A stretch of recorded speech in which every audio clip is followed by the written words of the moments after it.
The Walking Dead. I'm a psychiatric nurse, and early in my career I worked in an inpatient psychiatric facility. One of our residents was electively mute, meaning he or she could not speak, but there was no medical reason for it.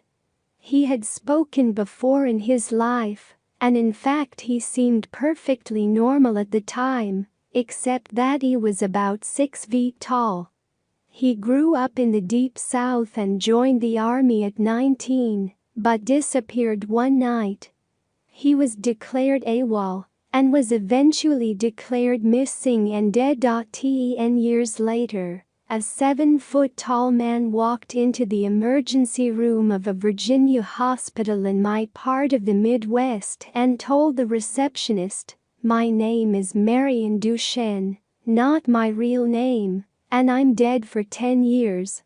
That was covered in dust and wearing the same clothes he was reportedly wearing on the night of his disappearance. His social security number had not been used, and he had no ID on him.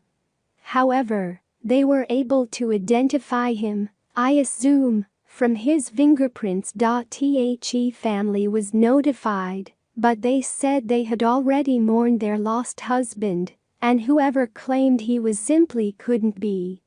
They asked not to be contacted again. Marion walked all day every day and moved her mouth, which seemed to be speaking or murmuring, but no sound came out. He had an unnerving habit of throwing his head back, mouth open, as if he were laughing out loud, but not even a sigh was heard. When she spoke to him, his head back in the direction of his imitative laugh.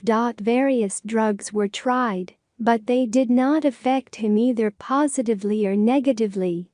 Occupational therapy didn't help because Marion just smiled, and if she wasn't told to keep calm, she got up and started walking again.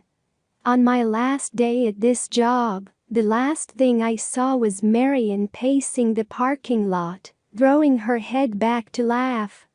I later wondered if I was dealing with a ghost the whole time. All these years